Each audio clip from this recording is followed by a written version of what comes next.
안녕하세요.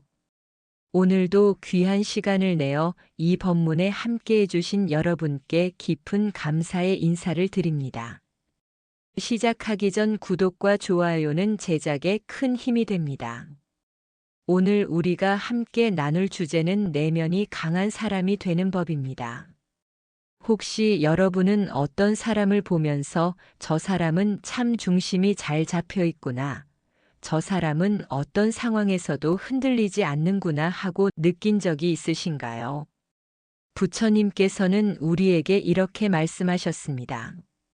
사람의 말과 행동은 그 사람의 생각에서 비롯된다.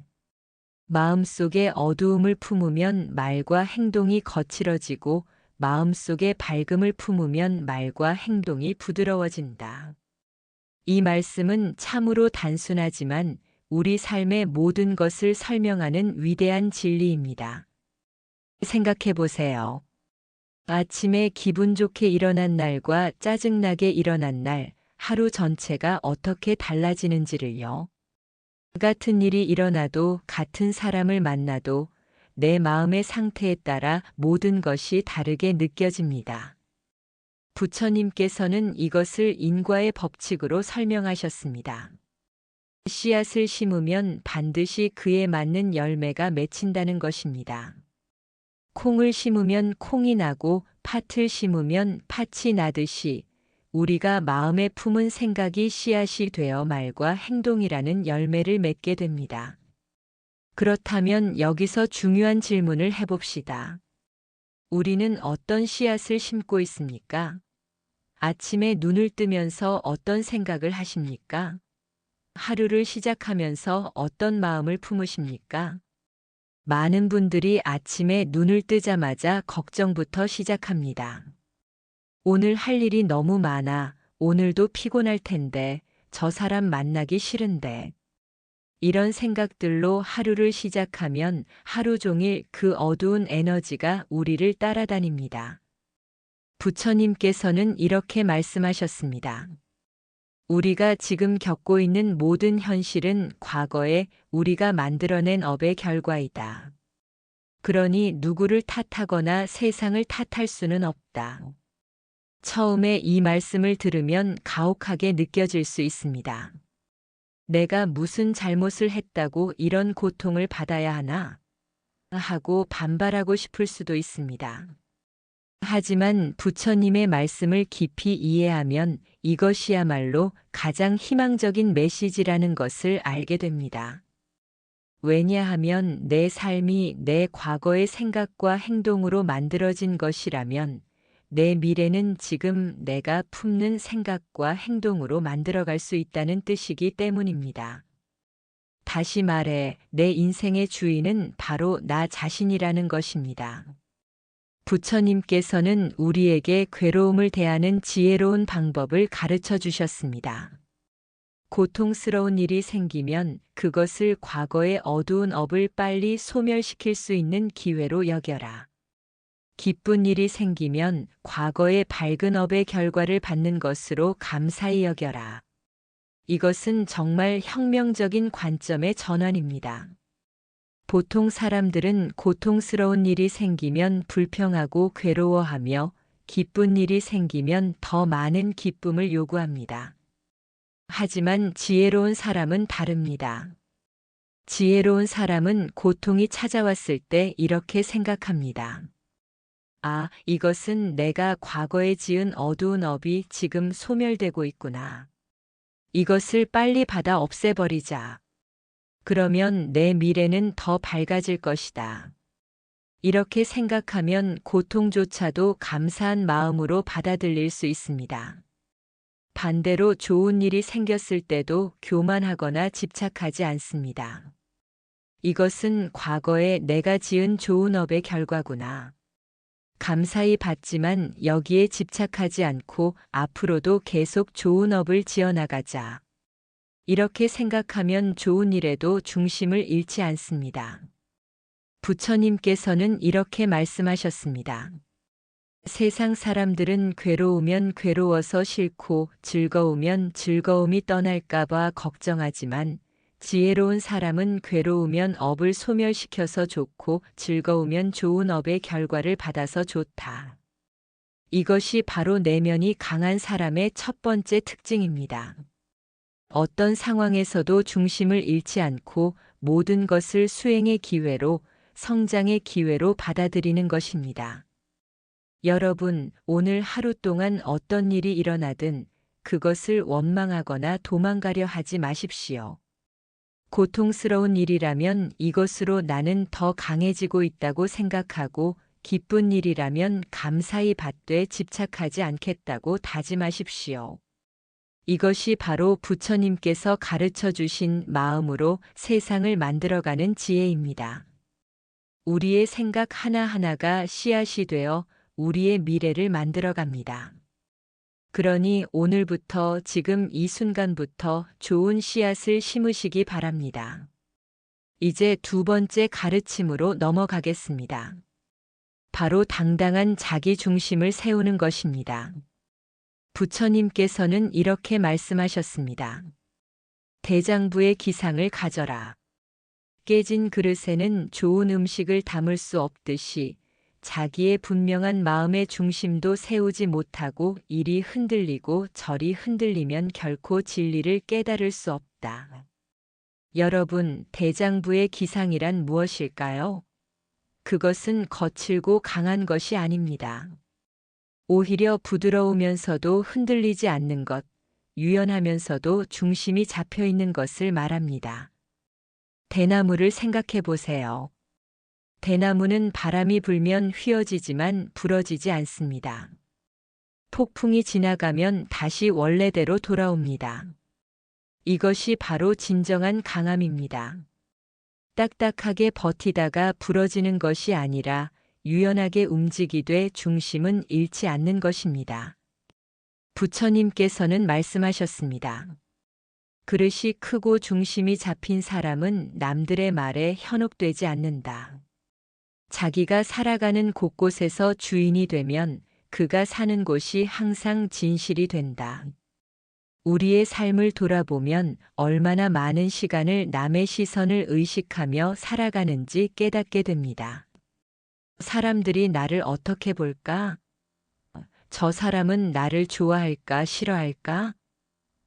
내가 이렇게 하면 이상하게 보이지 않을까? 이런 생각들로 가득 차 있을 때 우리는 우리 삶의 주인이 아닙니다. 오히려 남의 시선과 평가에 끌려다니는 객이 되어버립니다. 이것이 바로 중심을 잃은 상태입니다. 부처님께서는 이렇게 말씀하셨습니다. 조건에 휘둘리지 말라. 우리 삶의 모습은 늘 주변 상황에 이끌리고 조건에 휘둘리며 칭찬과 비난에 흔들리곤 한다. 그것이 다 자기 중심이 서 있지 못한 탓이다. 그렇다면 어떻게 중심을 세울 수 있을까요? 부처님께서는 구체적인 방법을 가르쳐 주셨습니다. 첫째, 지금 이 순간 내가 있는 바로 이곳에서 주인이 되어야 합니다. 다른 곳, 다른 때를 부러워하지 말고 바로 지금 여기에 온전히 존재하는 것입니다. 우리는 종종 저기 가면 행복할 텐데, 저 사람처럼 되면 좋을 텐데, 저 상황이 되면 만족할 텐데 하고 생각합니다. 하지만 이런 생각은 지금 여기에 나를 부정하는 것이고 현재를 놓쳐버리는 것입니다. 부처님께서는 말씀하셨습니다. 내가 발 딛고 서 있는 지금 여기가 가장 중요한 삶의 순간이고 진실한 순간이다. 다른 곳, 다른 순간을 찾지 말라. 바로 지금 여기이지 다른 곳 다른 때가 아니다. 제자 중 한 명이 부처님께 물었습니다. 스승님, 저는 제 삶이 너무 평범하고 초라합니다. 언제쯤 특별한 사람이 될 수 있을까요? 부처님께서는 미소 지으며 대답하셨습니다. 특별함을 찾는 순간 너는 이미 지금의 너를 부정하고 있다. 지금 이 순간의 너로서 온전히 존재할 때 그것이야말로 가장 특별한 것이니라. 둘째, 남과 비교하지 말고 나만의 길을 가야 합니다. 부처님께서는 이렇게 말씀하셨습니다. 남처럼 누구처럼 살려고 하지 말라. 누구처럼 살려고 했을 때 그것은 벌써 지금의 나를 인정하지 않는 것이고 비교 속에서 행복을 얻으려는 것이다.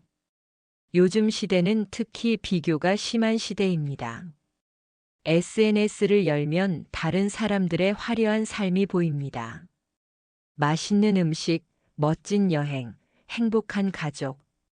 그것을 보면서 우리는 자신의 삶이 초라하게 느껴집니다. 하지만 그것은 착각입니다. 우리가 보는 것은 그 사람 삶의 극히 일부분일 뿐입니다. 게다가 가장 중요한 것은 그 사람의 행복이 내 행복과 무슨 상관이 있느냐는 것입니다. 부처님께서는 이렇게 말씀하셨습니다.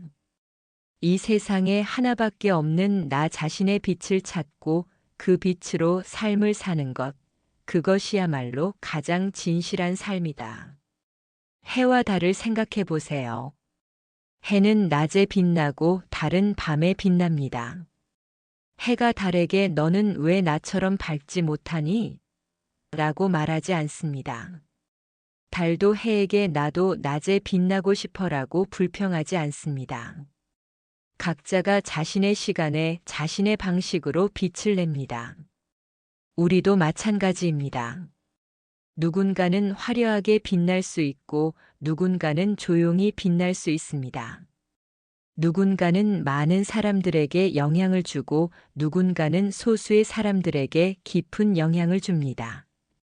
어느 것이 더 나은지 비교할 수 없습니다.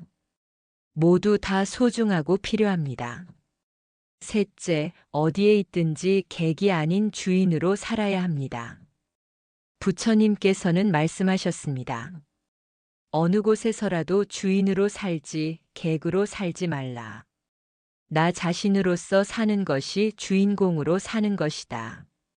주인으로 산다는 것은 무엇일까요? 그것은 모든 순간에 깨어 있고 책임감을 가지고 능동적으로 선택하며 사는 것입니다. 반대로 객으로 산다는 것은 그저 시간이 흘러가는 대로, 상황이 이끄는 대로, 남들이 하는 대로 따라가며 사는 것입니다. 예를 들어볼까요? 직장에 출근해서 하루 종일 시계만 보면서 언제 퇴근하나 하고 기다린다면 그것은 객으로 사는 것입니다. 하지만 지금 이 순간 내가 하는 일에 최선을 다하고 그 속에서 의미를 찾는다면 그것이 주인으로 사는 것입니다. 부처님께서는 이렇게 말씀하셨습니다. 자신이 살아가는 바로 그곳에서 지금 그 모습으로 주인공이 되면 바로 그 자리가 진실의 자리다. 여러분, 지금 여러분이 서 있는 그곳이 어디입니까? 직장입니까? 집입니까? 학교입니까? 그곳에서 여러분은 주인입니까? 객입니까? 오늘부터 변화를 시작하십시오. 아침에 눈을 뜨면서 오늘 나는 내 삶의 주인으로 살겠다고 다짐하십시오. 어떤 상황이 와도 나는 여기서 주인이다. 나는 내 선택에 책임을 진다고 말하십시오. 그렇게 하루하루 주인으로 살아가다 보면 어느새 여러분 안에 흔들리지 않는 중심이 세워질 것입니다. 그것이 바로 대장부의 기상이고 내면이 강한 사람의 모습입니다. 세 번째 가르침은 생각이 만드는 세계에 관한 것입니다. 부처님께서는 이렇게 말씀하셨습니다. 선한 생각을 하면 선한 업이 되고 어두운 생각을 하면 어두운 업이 된다. 한 생각에 천상이 생기고 지옥이 생긴다. 이 말씀이 처음에는 추상적으로 들릴 수 있습니다. 하지만 우리의 실제 경험을 돌아보면 이것이 얼마나 사실인지 알 수 있습니다. 아침에 눈을 뜨면서 오늘은 좋은 일이 있을 것 같아라고 생각하는 날과 오늘도 피곤하고 힘들겠지라고 생각하는 날 실제로 하루가 어떻게 다른지 경험해 보신 적 있으시죠? 같은 일이 일어나도 내 마음의 상태에 따라 그것이 천국이 될 수도 있고 지옥이 될 수도 있습니다. 예를 들어 출근길에 비가 내린다고 생각해 봅시다. 어떤 사람은 짜증나. 우산도 없는데라고 생각하며 하루를 시작합니다. 하지만 다른 사람은 비가 와서 공기가 맑아지겠구나. 빗소리가 듣기 좋네라고 생각합니다. 같은 비가 내리는데 한 사람에게는 지옥이 되고 다른 사람에게는 천국이 됩니다. 무엇이 다를까요? 바로 생각입니다. 부처님께서는 이렇게 말씀하셨습니다. 천상이나 지옥의 본체는 있는 것도 아니고 없는 것도 아니다. 집착하는 사람에게는 천상과 지옥이 있고 집착하지 않는 사람에게는 그 모두가 없다. 이것은 정말 깊은 가르침입니다. 천국과 지옥이 어딘가 멀리 있는 것이 아니라 바로 우리의 마음속에 있다는 것입니다. 우리가 매 순간 품는 생각 하나하나가 천국을 만들기도 하고 지옥을 만들기도 합니다. 그렇다면 구체적으로 어떤 생각이 천국을 만들고 어떤 생각이 지옥을 만들까요? 감사하는 마음은 천국을 만듭니다. 아침에 눈을 뜨면서 오늘도 숨 쉴 수 있어서 감사합니다라고 생각하는 것, 밥을 먹으면서 이 음식을 준비해 주신 분들께 감사합니다라고 생각하는 것, 이런 작은 감사의 생각들이 모여 우리의 하루를 천국으로 만듭니다. 반대로 불평하는 마음은 지옥을 만듭니다. 왜 나만 이렇게 힘들까? 왜 내 인생은 이 모양일까? 저 사람은 좋겠다. 이런 생각들이 쌓이면 아무리 좋은 상황에 있어도 불행하게 느껴집니다. 자비로운 마음은 천국을 만듭니다. 누군가를 보면서 저 사람도 나처럼 행복하기를 바란다. 저 사람도 나처럼 고통에서 벗어나기를 바란다고 생각하는 것, 이런 마음이 우리 자신을 더 평화롭게 만듭니다. 반대로 미워하는 마음은 지옥을 만듭니다. 누군가를 원망하고 질투하고 미워하는 마음은 상대방보다 나 자신을 더 괴롭게 만듭니다. 부처님께서는 이렇게 말씀하셨습니다. 지금 이 순간 나는 천상을 만들고 있는가, 지옥을 만들고 있는가? 지금 이 순간 내가 만드는 바로 그곳이 내가 죽은 뒤에 갈 곳이다. 이 말씀은 우리에게 큰 책임감을 줍니다. 동시에 큰 자유도 줍니다. 우리의 미래가 지금 이 순간 우리의 선택으로 만들어지고 있다는 것. 그것은 곧 우리가 우리 운명의 주인이라는 뜻이기 때문입니다. 그렇다면 실제로 어떻게 실천할 수 있을까요? 부처님께서는 구체적인 방법을 가르쳐 주셨습니다. 첫째, 생각을 관찰하는 습관을 들이십시오. 하루 중에 몇 번이라도 잠시 멈춰서 지금 나는 어떤 생각을 하고 있지? 하고 자신에게 물어보십시오. 그리고 그 생각이 나를 천국으로 이끌고 있는지, 지옥으로 이끌고 있는지 살펴보십시오. 둘째, 부정적인 생각이 올라오면 그것을 억누르려 하지 말고 그저 알아차리십시오. 지금 부정적인 생각이 올라오고 있구나. 이렇게 알아차리는 것만으로도 그 생각의 힘은 약해집니다. 셋째, 의도적으로 긍정적인 생각을 연습하십시오. 아침에 눈을 뜨면서 오늘도 좋은 하루가 될 거야 라고 말해 보십시오. 처음에는 거짓말같이 느껴질 수도 있습니다. 하지만 계속 반복하다 보면 정말로 그렇게 됩니다. 부처님께서는 이렇게 말씀하셨습니다. 매 순간순간 깨어있는 정신으로 관찰한다면 선악을 넘어서게 된다. 선악을 넘어선 사람이 가는 곳은 천상도 지옥도 아니요 무분별의 지고한 열반의 세계다. 이것은 더 높은 단계의 가르침입니다. 선한 생각을 하는 것도 좋지만 궁극적으로는 선악의 분별조차 넘어서야 한다는 것입니다. 그저 깨어있는 의식으로 매 순간을 살아가는 것, 그것이 진정한 자유입니다. 하지만 처음부터 그 높은 경지를 목표로 할 필요는 없습니다. 먼저 부정적인 생각을 줄이고 긍정적인 생각을 늘리는 것부터 시작하십시오. 그것만으로도 우리의 삶은 크게 달라질 것입니다. 여러분, 지금 이 순간부터 생각의 주인이 되십시오. 생각이 나를 끌고 가게 하지 말고 내가 생각을 선택하십시오. 그렇게 하루하루 천국을 만드는 생각을 하다 보면 어느새 여러분의 삶 전체가 천국이 되어 있을 것입니다. 네 번째 가르침은 말의 힘에 관한 것입니다. 부처님께서는 이렇게 말씀하셨습니다. 모든 재앙은 입으로부터 나온다. 그러니 함부로 입을 놀리거나 듣기 싫어하는 말을 하지 말라. 맹렬한 불길이 집을 태워버리듯 말을 조심하지 않으면 결국 그것이 불길이 되어 내 몸을 태우게 된다. 우리는 하루에 얼마나 많은 말을 할까요?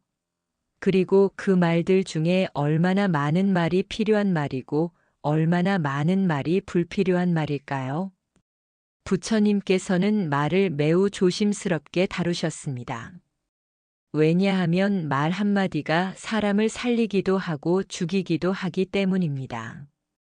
따뜻한 한마디가 누군가에게는 평생의 힘이 되고 차가운 한마디가 누군가에게는 평생의 상처가 됩니다. 부처님께서는 말씀하셨습니다. 입은 몸을 치는 도끼요, 몸을 찌르는 날카로운 칼날이다. 자신의 불행한 운명은 바로 자신의 입에서부터 시작된다.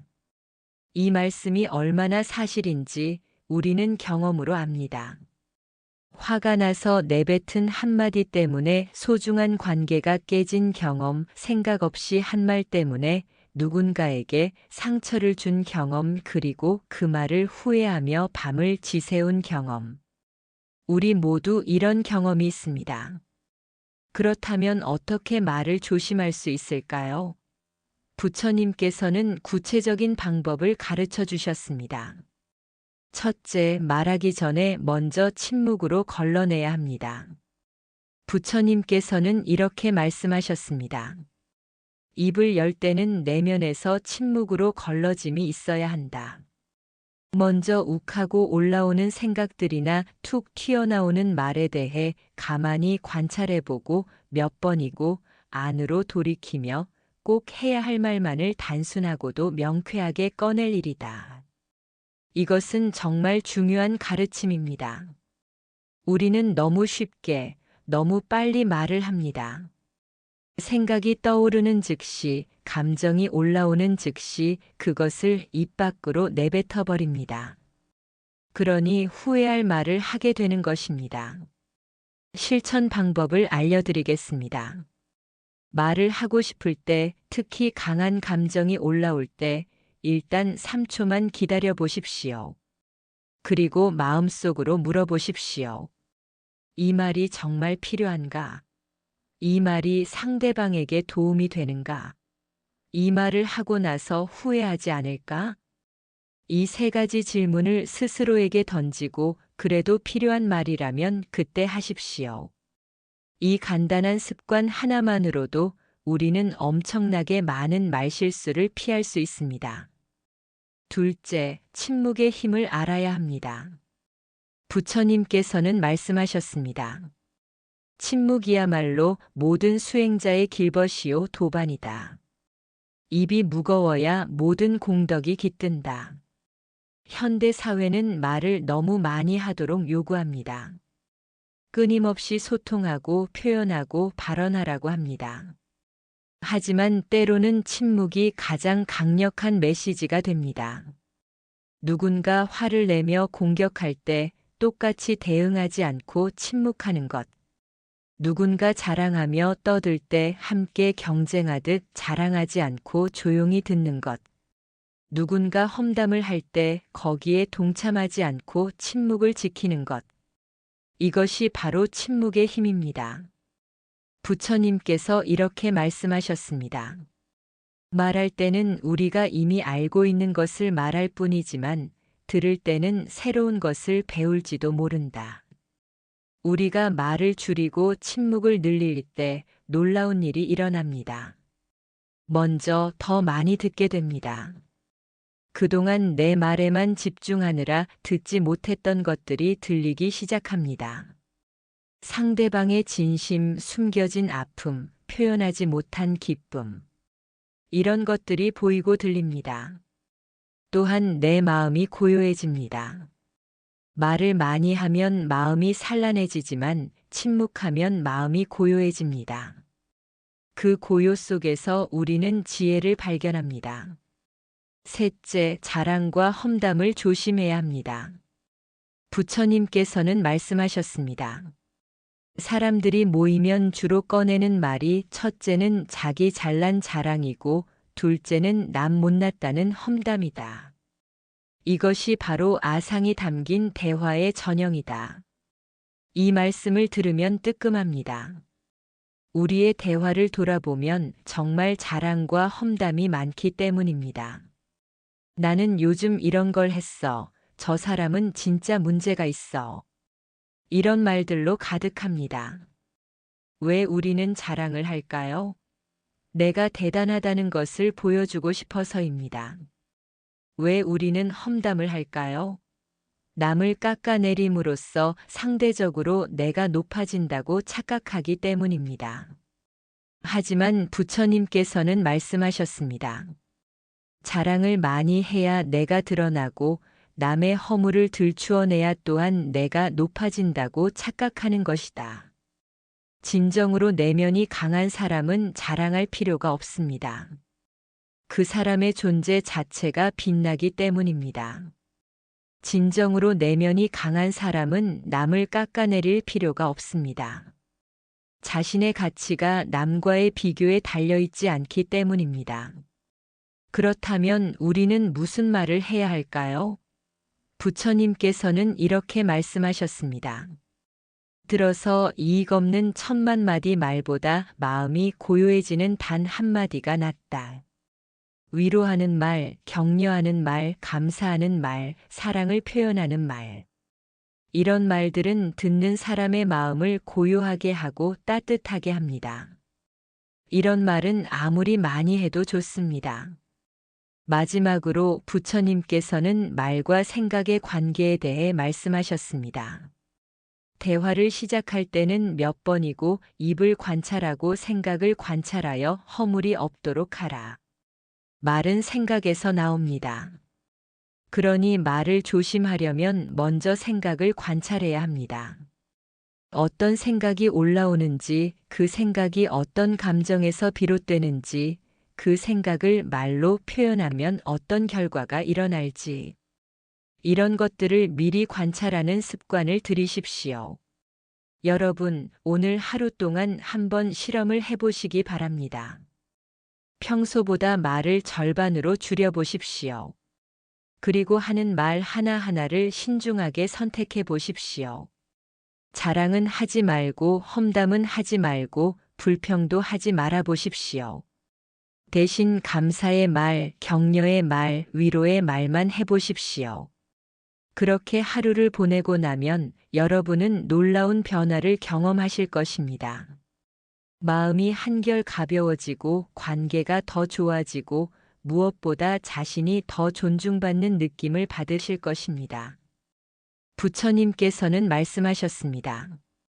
말을 조심하지 않으면 불행한 운명이 시작되고 그것은 그대로 도끼가 되어 내 몸을 치고 칼날이 되어 내 몸을 찌르게 된다. 반대로 말을 조심하면 복이 시작됩니다. 신중한 말, 따뜻한 말, 지혜로운 말. 이런 말들이 쌓여 우리의 운명을 밝게 만듭니다. 5번째 가르침은 분노를 다스리는 법입니다. 부처님께서는 이렇게 말씀하셨습니다. 노여움은 치솟는 불길보다 무섭다. 그러므로 항상 자기 자신을 잘 지켜서 노여움이 들어오지 못하게 해야 한다. 분노는 우리가 일상에서 가장 자주 경험하는 감정 중 하나입니다. 교통체증에 화가 나고 무례한 사람에게 화가 나고 뜻대로 되지 않는 일에 화가 나고 심지어 나 자신에게도 화가 납니다. 문제는 분노가 상대방보다 나 자신을 더 해친다는 것입니다. 부처님께서는 이렇게 말씀하셨습니다. 공덕을 파괴하는 도둑은 노여움보다 더한 것이 없다. 성냄이야말로 그동안 지어왔던 모든 공덕을 파괴하는 가장 큰 독이다. 생각해 보세요. 아무리 착한 일을 많이 하고 수행을 열심히 하고 공덕을 쌓아도 한 번 크게 화를 내면 그 모든 것이 불타버립니다. 마치 오랫동안 공들여 쌓은 탑을 한순간에 무너뜨리는 것과 같습니다. 그렇다면 왜 우리는 화를 낼까요? 부처님께서는 그 원인을 명확히 지적하셨습니다. 화를 많이 내는 이유는 아집 때문이다. 그 중에도 내 생각이 옳다는 자기 생각에 대한 고집이 큰 사람일수록 화의 불길을 피할 수 없다. 이것은 정말 정확한 진단입니다. 우리가 화를 내는 대부분의 상황을 분석해 보면 내가 옳고 상대방이 틀렸다는 생각이 깔려 있습니다. 내 방식이 옳은데 상대방이 따르지 않아서 화가 나고 내 기준에 맞지 않아서 화가 나고 내 기대대로 되지 않아서 화가 납니다. 부처님께서는 말씀하셨습니다. 자기 생각에는 내가 옳다고 생각하는데 타인은 또 자신의 생각이 옳다고 주장하니 화가 날 수밖에 없는 것이다. 생각해 보세요. 모든 사람이 자기 입장에서는 옳습니다. 부모는 부모대로 옳고 자식은 자식대로 옳습니다. 상사는 상사대로 옳고 부하는 부하대로 옳습니다. 각자의 관점, 각자의 경험, 각자의 상황에서는 모두 옳은 것입니다. 문제는 내 관점만이 유일한 진리라고 고집할 때 일어납니다. 그때 충돌이 생기고 다툼이 생기고 분노가 생깁니다. 그렇다면 어떻게 분노를 다스릴 수 있을까요?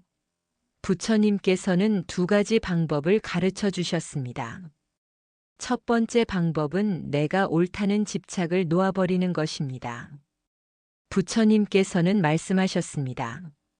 내가 옳다는 고집을 놓아버리고 옳고 그르다는 분별을 놓아버리는 것만이 올라오는 불같은 화를 잠재울 수 있다.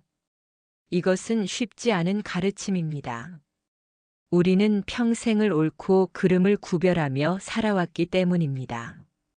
하지만 조금만 깊이 생각해 보면 절대적으로 옳은 것도 없고 절대적으로 그른 것도 없다는 것을 알 수 있습니다.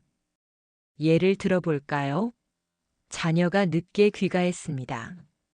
부모 입장에서는 밤늦게 돌아다니는 것은 나쁜 것이고 자녀 입장에서는 친구들과 소중한 시간을 보내는 것은 좋은 것입니다. 누가 옳습니까? 둘 다 자기 관점에서는 옳습니다. 이렇게 상대방의 관점을 이해하려고 노력할 때 분노는 줄어듭니다. 아, 저 사람은 저런 이유로 저렇게 행동하는구나. 나와 생각이 다르지만 저 사람 입장에서는 그것도 일리가 있구나. 이렇게 생각하면 화가 가라앉습니다. 두 번째 방법은 화가 올라오는 순간을 관찰하는 것입니다.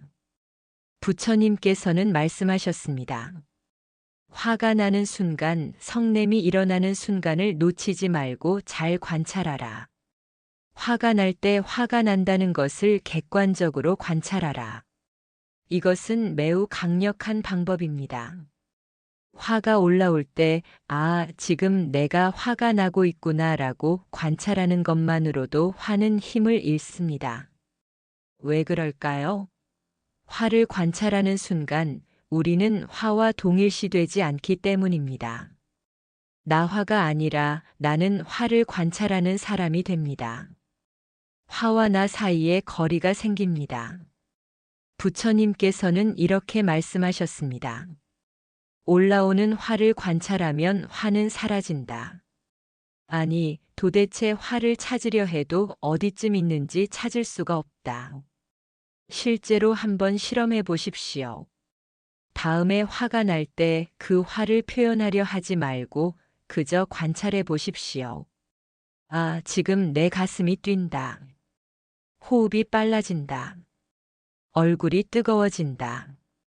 주먹을 쥐고 있다.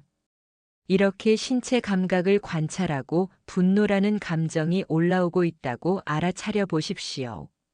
놀랍게도 이렇게 관찰하는 동안 화는 점점 작아집니다. 처음에는 태산 같던 화가 언덕이 되고 언덕이 작은 돌무더기가 되고 결국에는 모래알갱이처럼 작아져 사라집니다. 부처님께서는 또한 화가 다른 사람에게 미치는 영향에 대해서도 말씀하셨습니다. 한 생각이 불끈 치솟아 욱하는 화가 올라올 때 바로 그때 온갖 장애가 일어나고 온갖 공덕이 불타게 된다. 화를 내면 상대방의 마음에 두려움을 심게 됩니다.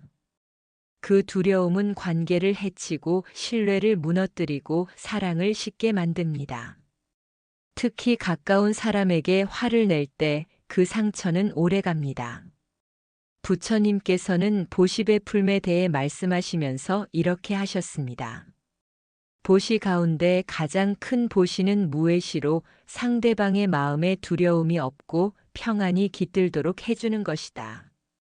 반대로 화를 내는 것은 가장 큰 해를 끼치는 것입니다.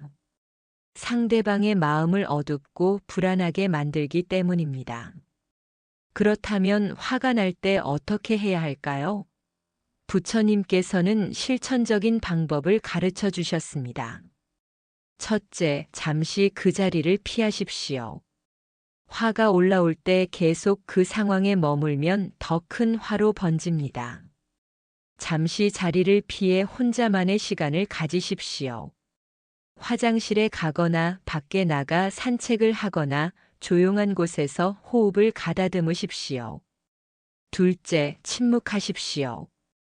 화가 난 상태에서 하는 말은 대부분 후회스러운 말입니다. 그러니 화가 가라앉을 때까지 침묵하십시오. 지금은 말할 때가 아니다. 마음이 고요해지면 그때 말하자고 다짐하십시오. 셋째, 깊게 호흡하십시오. 화가 날 때는 호흡이 얕고 빨라집니다. 의식적으로 깊고 천천히 호흡하면 마음도 가라앉습니다. 들숨의 평화를 생각하고 날숨의 분노를 내보낸다고 상상해 보십시오. 넷째, 화를 관찰하십시오. 앞서 말씀드린 대로 화를 있는 그대로 관찰하십시오. 판단하지 말고 억누르지 말고 그저 지금 화가 나고 있구나라고 알아차리십시오. 부처님께서는 마지막으로 이렇게 말씀하셨습니다. 불끈 치솟아오르는 그 마음을 면밀히 관찰하고 알아차리면 금방 치솟던 화가 비춤의 광명으로 어느새 흔적도 없이 사라진다. 여러분, 화를 내지 않는 것이 약함이 아닙니다.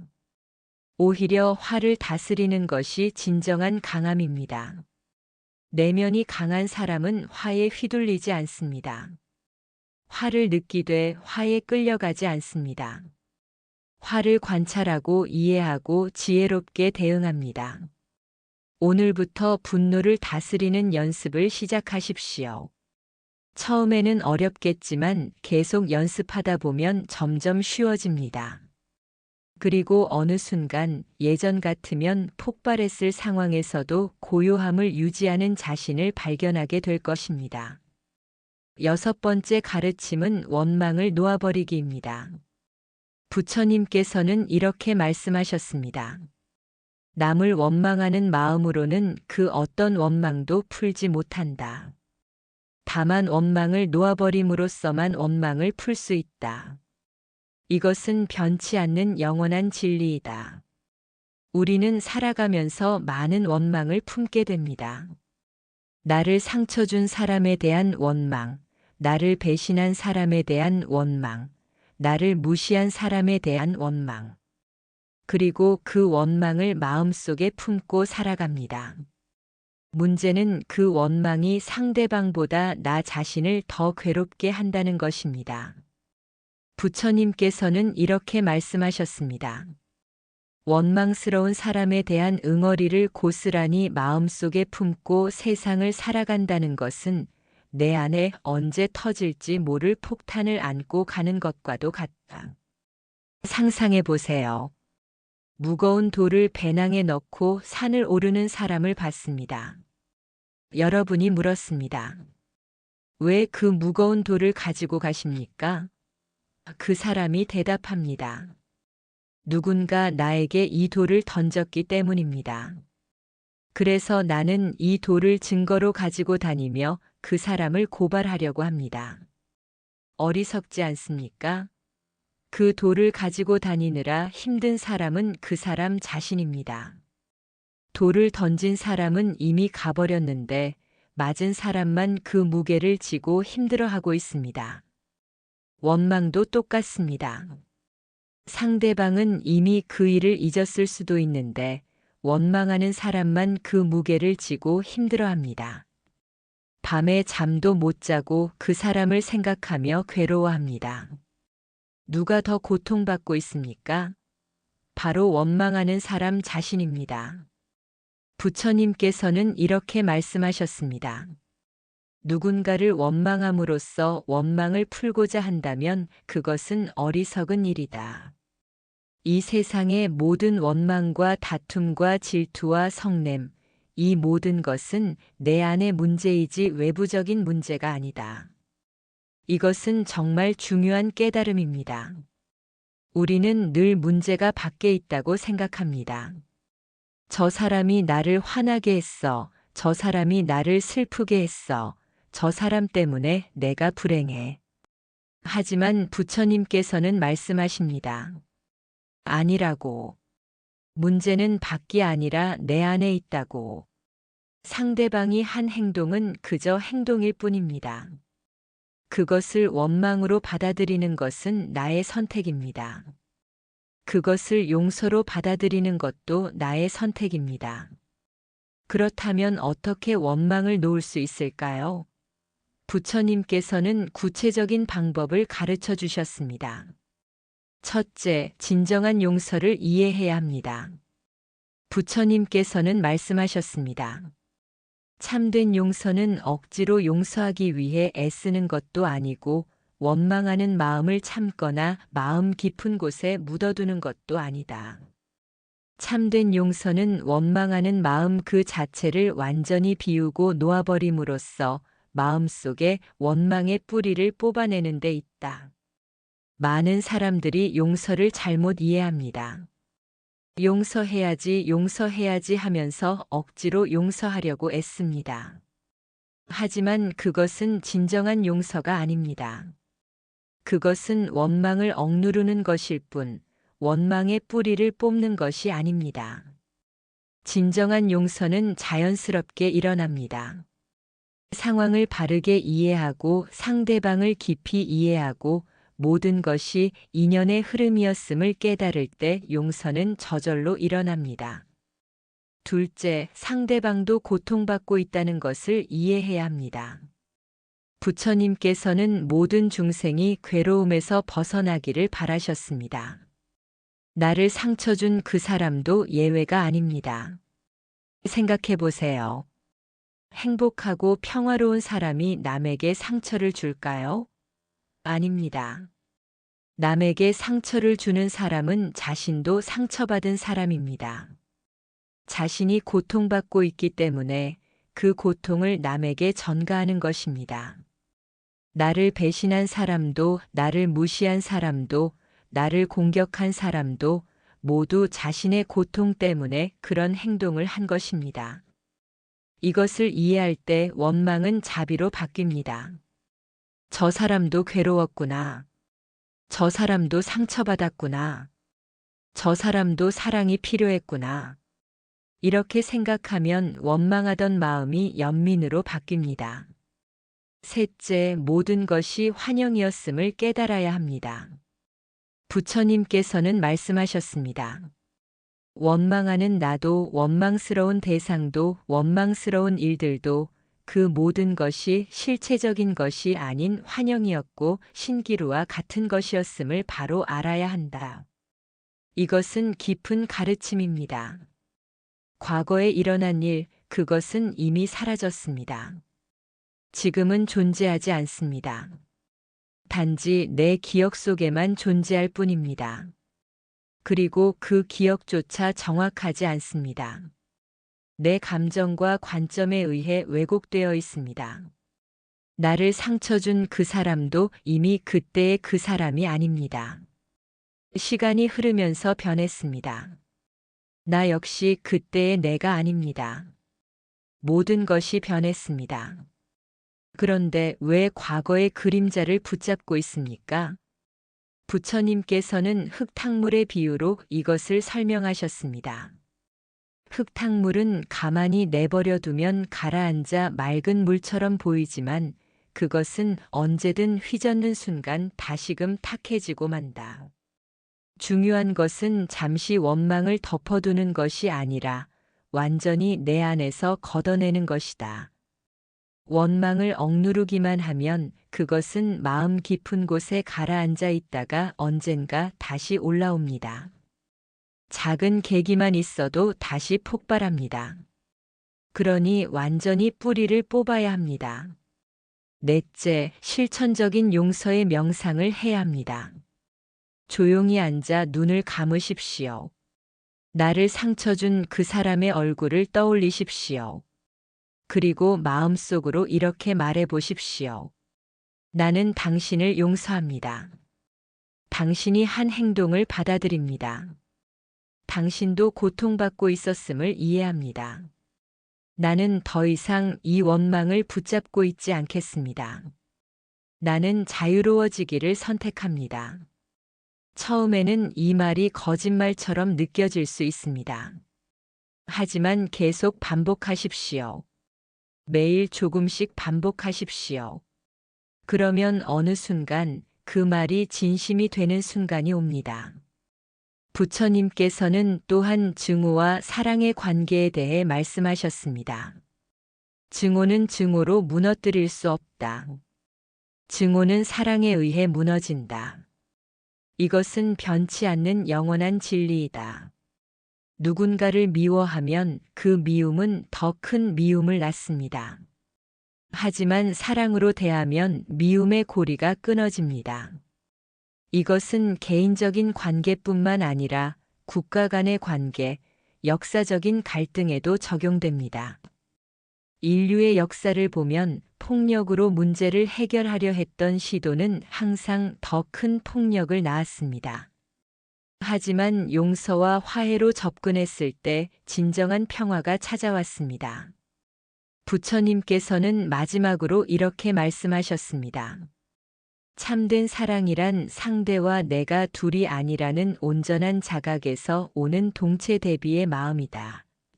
내가 증오하는 상대와 증오하는 주체인 내가 둘이 아니라는 자각이 생겼을 때 어떻게 상대를 증오할 수 있겠는가? 이것은 가장 높은 경지의 가르침입니다. 나와 남이 본질적으로 하나라는 것, 상대방을 미워하는 것은 나 자신을 미워하는 것과 같다는 것을 깨닫는 것입니다. 이 경지에 이르면 용서는 노력이 필요 없습니다. 자연스럽게 일어납니다. 왜냐하면 용서할 대상이 따로 없기 때문입니다. 모든 것이 하나이고 모든 것이 연결되어 있고 모든 것이 함께 흘러가고 있음을 알기 때문입니다. 여러분, 혹시 지금 누군가를 원망하고 계신가요? 오랫동안 품고 있던 원망이 있으신가요? 오늘이 바로 그것을 놓아버릴 날입니다. 원망을 놓는다고 해서 그 사람이 한 행동이 옳았다고 인정하는 것은 아닙니다. 단지 내가 더 이상 그 무거운 짐을 지고 가지 않겠다는 선택을 하는 것입니다. 내 평화를 위해, 내 자유를 위해, 내 행복을 위해 선택하는 것입니다. 원망을 놓으십시오. 그리고 자유로워지십시오. 그것이 바로 부처님께서 우리에게 주신 가장 큰 선물입니다. 7번째 가르침은 비교하지 않는 삶입니다. 부처님께서는 이렇게 말씀하셨습니다. 남의 흠과 단점을 들추지 말라. 남을 해칠 마음을 갖지 말고 원한을 품지 말고 성내는 마음을 두지 말라. 항상 자기 자신을 잘 단속하여 자신을 살펴나가라. 현대 사회는 비교의 시대입니다. 학교에서는 성적으로 비교하고 직장에서는 성과로 비교하고 SNS에서는 삶의 질로 비교합니다. 우리는 끊임없이 남과 나를 비교하며 살아갑니다. 문제는 이 비교가 우리를 불행하게 만든다는 것입니다. 비교에는 두 가지 결과밖에 없습니다. 내가 남보다 낫거나 남이 나보다 낫거나. 내가 남보다 나으면 교만해지고 남이 나보다 나으면 열등감에 빠집니다. 어느 쪽이든 고통입니다. 부처님께서는 이렇게 말씀하셨습니다. 상대가 얼마나 잘 사는지, 얼마나 돈을 많이 벌었는지, 얼마나 좋은 차를 타고 다니는지, 그런데 관심을 두지 말라. 다만 나 자신을 보고 나 자신의 길을 가면 된다. 생각해 보세요. 남이 잘 사는 것이 나와 무슨 상관입니까? 남이 돈을 많이 버는 것이 내 행복과 무슨 관계입니까? 아무 관계도 없습니다. 하지만 우리는 끊임없이 비교하며 스스로를 괴롭힙니다. 부처님께서는 말씀하셨습니다. 상대와 나와의 모든 비교를 놓아버려라. 나는 나로서 온전한 몫이 있다. 진리가 나라는 존재로서 나다운 삶을 살기 위해 이 땅에 피어난 것이다. 이 말씀은 참으로 아름답습니다. 나는 남이 되기 위해 태어난 것이 아닙니다. 나는 나 자신이 되기 위해 태어났습니다. 장미는 국화가 되려고 하지 않고 국화는 장미가 되려고 하지 않습니다. 각자가 자신의 아름다움을 피웁니다. 부처님께서는 비교의 어리석음을 이런 예로 설명하셨습니다. 이웃 모두가 연봉 1억을 받을 때 나 혼자 5천만 원을 받는 것보다는 차라리 이웃들이 모두 2천만 원을 받고 나 혼자 3천만 원을 받는 것을 택하리라는 생각, 이것이 우리의 어리석은 결론이 아닌가. 이것은 정말 우리의 모습을 정확히 보여줍니다. 절대적인 양보다 상대적인 위치를 더 중요하게 생각합니다. 실제로 가진 것이 적어도 남보다 많으면 만족하고 실제로 가진 것이 많아도 남보다 적으면 불만족합니다. 이것이 얼마나 어리석은 일입니까? 내 행복이 남의 불행에 달려 있고 내 만족이 남과의 비교에 달려 있다면 나는 결코 진정으로 행복할 수 없습니다. 부처님께서는 이렇게 말씀하셨습니다. 모든 행복은 상대방과의 비교 없이 나 안에서 끊임없이 샘솟는 것이지 상대적인 우월과 열등이 행복과 불행을 좌지우지하는 것이 아니다. 진정한 행복은 절대적입니다. 남과 비교하지 않아도 행복하고 남이 뭐라 해도 평온하고 세상이 어떻게 변해도 중심이 흔들리지 않는 것, 그것이 진정한 행복입니다. 그렇다면 어떻게 비교에서 벗어날 수 있을까요? 첫째, 내 고유한 가치를 인정해야 합니다. 부처님께서는 말씀하셨습니다. 이 세상에 하나밖에 없는 나 자신의 빛을 찾고 그 빛으로 삶을 사는 것, 그것이야말로 가장 진실한 삶이다. 여러분은 이 세상에서 유일한 존재입니다. 여러분과 똑같은 사람은 과거에도 없었고, 현재에도 없고, 미래에도 없을 것입니다. 여러분의 지문, 여러분의 목소리, 여러분의 경험, 여러분의 생각. 모든 것이 유일합니다.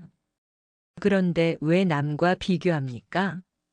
유일한 존재를 다른 존재와 비교한다는 것 자체가 모순입니다. 다이아몬드와 진주를 비교할 수 없듯이 여러분과 다른 사람을 비교할 수 없습니다. 둘째, 나만의 기준을 세워야 합니다. 부처님께서는 말씀하셨습니다. 내 마음의 중심을 내 안에 두라.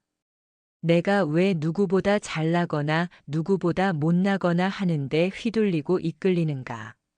나는 다만 나일 뿐, 나 자신의 길을 가는 것이 가장 당당하게 사는 길이다. 성공의 기준도 행복의 기준도 모두 남이 정한 것을 따르지 마십시오. 내가 정하십시오. 세상이 성공이라고 말하는 것이 아니라 내가 의미 있다고 느끼는 것을 추구하십시오. 누군가에게는 높은 지위가 성공일 수 있지만 다른 누군가에게는 가족과의 시간이 성공일 수 있습니다.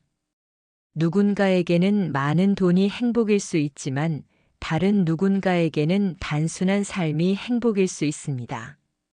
무엇이 맞고 틀린 것이 아닙니다. 각자에게 맞는 것이 있을 뿐입니다. 중요한 것은 남의 기준이 아니라 내 기준으로 사는 것입니다. 셋째, 남의 장점을 축복해야 합니다. 비교에서 벗어나는 가장 좋은 방법은 남의 성공을 진심으로 축하하는 것입니다. 누군가 승진했다면 질투하지 말고 진심으로 축하해 주십시오. 누군가 행복한 가정을 이루었다면 부러워하지 말고 기뻐해 주십시오. 이렇게 남의 기쁨을 함께 기뻐하는 마음을 불교에서는 희라고 합니다. 놀랍게도 남의 행복을 진심으로 기뻐할 때 나 자신도 행복해집니다. 남의 성공을 질투할 때는 괴롭지만 남의 성공을 축복할 때는 기쁩니다. 같은 상황인데 내 마음만 바꾸면 이렇게 달라집니다. 넷째, 감사하는 습관을 들여야 합니다. 비교하는 마음은 항상 부족함에 초점을 맞춥니다. 나는 저것이 없어, 나는 저렇게 못해. 이렇게 없는 것만 봅니다. 하지만 감사하는 마음은 있는 것에 초점을 맞춥니다. 나는 이것이 있어서 감사해. 나는 이렇게 할 수 있어서 감사해. 이렇게 있는 것을 봅니다. 매일 잠들기 전 오늘 하루 감사한 일 3가지를 떠올려 보십시오. 아주 작은 것도 좋습니다. 오늘 맑은 공기를 마실 수 있어서 감사합니다. 오늘 따뜻한 밥을 먹을 수 있어서 감사합니다. 오늘 사랑하는 사람과 함께 있어서 감사합니다. 이렇게 감사하는 습관을 들이면 비교하는 마음은 자연스럽게 줄어듭니다. 부처님께서는 마지막으로 이렇게 말씀하셨습니다. 상대적인 비교를 떠나면 언제나 절대적인 풍요로움과 고요함이 우리 앞에 연꽃처럼 피어날 것이다. 여러분, 비교를 멈추십시오. 남의 삶을 부러워하지 말고 내 삶을 사랑하십시오. 남의 기준으로 살지 말고 내 기준으로 사십시오. 남보다 나은 사람이 되려 하지 말고 어제의 나보다 나은 사람이 되십시오. 그것이 바로 부처님께서 가르쳐 주신 자유롭고 행복한 삶의 비결입니다. 8번째이자 마지막 가르침은 마음의 주인 되기입니다. 부처님께서는 이렇게 말씀하셨습니다. 한 생각이 불끈 치솟아오를 때 온갖 장애가 일어난다. 번뇌가 끝이 없지만 성내는 것은 그보다 더하다. 그러므로 항상 자기 자신을 잘 지켜서 부정적인 마음이 들어오지 못하게 해야 한다. 우리의 마음은 참으로 신비로운 존재입니다. 한순간은 천국이었다가 다음 순간은 지옥이 됩니다. 한순간은 기쁨으로 가득했다가 다음 순간은 슬픔에 잠깁니다. 이렇게 마음은 끊임없이 변하고 흔들립니다. 문제는 우리가 이 마음에 끌려다닌다는 것입니다. 마음이 화를 내면 우리도 화를 내고, 마음이 슬퍼하면 우리도 슬퍼하고, 마음이 불안하면 우리도 불안해합니다. 마음의 종이 되어 사는 것입니다. 하지만 부처님께서는 우리에게 다른 길을 가르쳐 주셨습니다. 마음의 종이 아니라 마음의 주인이 되는 길입니다. 부처님께서는 말씀하셨습니다.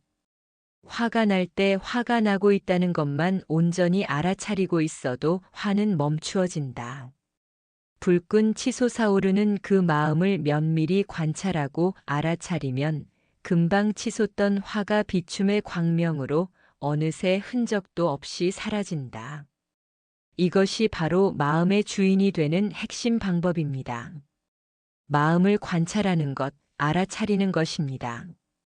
예를 들어보겠습니다. 화가 올라옵니다. 보통 사람은 그 화와 하나가 되어 화를 냅니다. 나는 화가 났다고 생각하며 화를 표현합니다. 이것은 마음의 종으로 사는 것입니다. 하지만 깨어있는 사람은 다릅니다. 화가 올라올 때, 아, 지금 화라는 감정이 올라오고 있구나라고 관찰합니다. 나 화가 아니라 나는 화를 관찰하는 사람이 됩니다. 이것이 마음의 주인으로 사는 것입니다. 부처님께서는 이렇게 말씀하셨습니다. 마음을 거두어 성내거나 원망하지 말아야 한다. 마음을 거두어 잘 관찰하라. 마음을 거둔다는 것은 무엇일까요? 그것은 흩어진 마음을 모으는 것, 밖으로 향한 마음을 안으로 돌리는 것, 자동적으로 반응하는 마음을 의식적으로 선택하는 마음으로 바꾸는 것입니다. 우리의 마음은 대부분 자동 모드로 작동합니다. 어떤 자극이 오면 자동으로 반응합니다. 누가 나를 비난하면 자동으로 화가 나고 누가 나를 무시하면 자동으로 상처받고 뜻대로 안 되면 자동으로 좌절합니다. 하지만 깨어있는 사람은 다릅니다. 자극과 반응 사이에 공간을 만듭니다. 누가 나를 비난해도 즉시 반응하지 않고 잠시 멈춰서 관찰합니다. 아, 지금 비난이 들어왔구나. 그리고 내 안에서 화가 올라오려고 하는구나. 하지만 나는 이 화에 휩쓸리지 않겠다. 나는 지혜롭게 대응하겠다. 이렇게 자극과 반응 사이에 공간을 만드는 것, 그것이 바로 자유입니다. 그것이 바로 마음의 주인이 되는 것입니다. 부처님께서는 번뇌에 대해 이렇게 말씀하셨습니다. 사람의 번뇌에는 탐내고 성내고 어리석은 세 가지가 있다. 이 가운데 가장 큰 번뇌는 성냄이니 이는 내 마음의 온갖 선한 종자들을 다 태우고 내 안의 모든 공덕과 수행력까지 다 태우고 만다. 탐욕, 분노, 어리석음. 이 세 가지를 불교에서는 삼독이라고 합니다. 마음을 독들이는 세 가지 독입니다. 그 중에서도 가장 강력한 것이 분노입니다. 왜냐하면 분노는 순식간에 폭발하고 그 영향이 즉각적이며 회복하기 어렵기 때문입니다. 탐욕은 천천히 작용하고 어리석음은 은밀히 작용하지만 분노는 강렬하고 파괴적으로 작용합니다. 그렇다면 어떻게 이 삼독을 다스릴 수 있을까요? 첫째, 탐욕을 다스리는 방법은 만족을 아는 것입니다. 부처님께서는 만족을 아는 사람은 가난해도 부자이고 만족을 모르는 사람은 부자여도 가난하다고 말씀하셨습니다. 탐욕은 끝이 없습니다. 하나를 얻으면 둘을 원하고 둘을 얻으면 셋을 원합니다. 이런 식으로는 결코 만족할 수 없습니다. 만족을 아는 것, 지금 가진 것에 감사하는 것, 그것이 탐욕을 다스리는 방법입니다. 둘째, 분노를 다스리는 방법은 관찰과 인내입니다. 이미 앞에서 자세히 말씀드렸지만 다시 한번 강조하겠습니다. 화가 올라올 때 그것을 표현하지 말고 억누르지도 말고 그저 관찰하십시오. 그리고 인내하십시오. 화는 파도와 같아서 올라왔다가 반드시 내려갑니다. 그 파도를 타고 휩쓸려 가지 말고 바위처럼 견디십시오. 파도는 지나가고 고요가 찾아옵니다. 셋째, 어리석음을 다스리는 방법은 지혜를 닦는 것입니다. 부처님의 가르침을 듣고 경전을 읽고 명상을 하고 깨달은 스승을 만나는 것. 이 모든 것이 지혜를 닦는 방법입니다. 특히 중요한 것은 인과의 법칙을 이해하는 것입니다. 모든 것에는 원인이 있고 결과가 있다는 것, 내가 한 행동은 반드시 나에게 돌아온다는 것, 이것을 깊이 이해할 때 우리는 자연스럽게 선한 삶을 살게 됩니다. 부처님께서는 이렇게 말씀하셨습니다. 인연 따라 생겨나는 모든 것은 비춤의 빛을 받으면 다시금 공으로 돌아간다. 화든 탐욕이든 어리석음이든 모든 번뇌는 인연 따라 생긴 것입니다. 원인이 있어서 생긴 것이지 본래부터 있던 것이 아닙니다. 그러니 그 원인이 사라지면 번뇌도 사라집니다. 그리고 깨어있는 의식의 빛으로 비추면 그 번뇌는 힘을 잃고 사라집니다. 마치 어둠이 빛을 받으면 사라지듯이 번뇌도 깨어있음의 빛을 받으면 사라집니다. 부처님께서는 마지막으로 우리에게 이렇게 당부하셨습니다. 괴로워도 좋고 즐거워도 좋다. 마음속에 어두움을 품으면 말과 행동이 거칠어지지만 마음속에 밝음을 품으면 말과 행동이 부드러워진다. 이것은 처음 시작할 때 말씀드린 가르침으로 다시 돌아온 것입니다. 모든 것은 마음에서 시작된다는 진리의 마음이 곧 운명을 만든다는 진리로 돌아온 것입니다. 그리고 이제 우리는 압니다. 괴로움도 기쁨도 성공도 실패도 모두 내 마음이 어떻게 받아들이느냐에 달려 있다는 것을. 외부 상황이 나를 괴롭게 하는 것이 아니라 그 상황에 대한 내 마음의 반응이 나를 괴롭게 한다는 것을. 그렇다면 우리는 자유롭습니다. 마음을 바꿀 수 있으니까요. 상황은 내가 통제할 수 없지만 마음은 내가 선택할 수 있으니까요. 여러분, 지금 이 순간부터 마음의 주인이 되십시오. 마음이 나를 끌고 가게 하지 말고 내가 마음을 이끌어 가십시오. 마음의 파도에 휩쓸리지 말고 파도를 관찰하는 바위가 되십시오. 사랑하는 여러분, 긴 시간 함께 해주셔서 진심으로 감사드립니다. 오늘 우리는 부처님께서 전해주신 8가지 위대한 가르침을 함께 나눴습니다. 첫째, 마음이 만드는 세상. 우리의 생각이 우리의 운명을 만든다는 진리. 둘째, 당당한 중심 세우기 어디에 있든 주인으로 사는 살. 셋째, 생각이 만드는 천국과 지옥. 한 생각이 세계를 만든다는 깨달음. 넷째, 말의 힘과 침묵의 지혜. 말을 조심하고 침묵의 힘을 아는 것. 다섯째, 분노를 다스리는 지혜. 화를 관찰하고 인내하는 법. 여섯째, 원망을 놓아버리는 자유 용서를 통한 진정한 해방. 일곱째, 비교를 넘어선 자유. 나만의 길을 가는 용기. 여덟째, 마음의 주인 되기 번뇌를 다스리고 깨어있는 살. 이 모든 가르침을 한 번에 실천하기는 어렵습니다. 그럴 필요도 없습니다. 오늘 이 가르침 중에서 여러분의 마음에 가장 깊이 와닿는 하나만 선택하십시오. 그리고 그것부터 실천해 보십시오. 혹시 지금 과거의 일로 괴로우신가요? 그렇다면 괴로움도 좋다. 이것은 과거의 업을 소멸하는 기회다라는 가르침을 기억하십시오. 혹시 지금 누군가와의 관계로 힘드신가요? 그렇다면 원망을 놓아버리는 것만이 진정한 자유라는 가르침을 실천해 보십시오. 혹시 지금 남과 비교하며 불행하신가요? 그렇다면 나는 나로서 온전한 몫이 있다는 진리를 가슴에 새기십시오. 혹시 지금 분노로 괴로우신가요?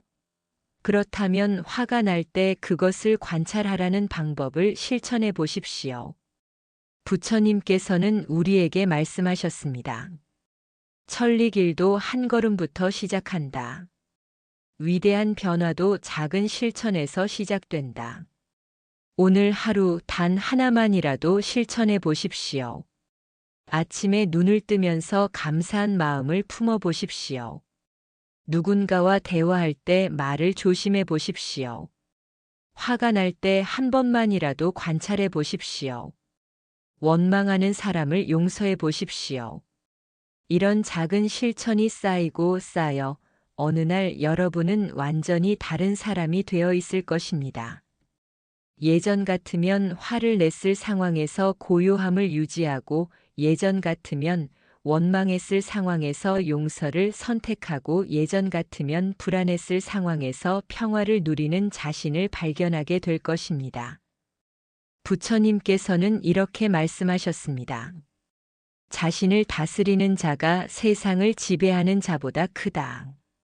내 마음을 다스리지 못하면 그 마음이 당신을 휘두를 것이다.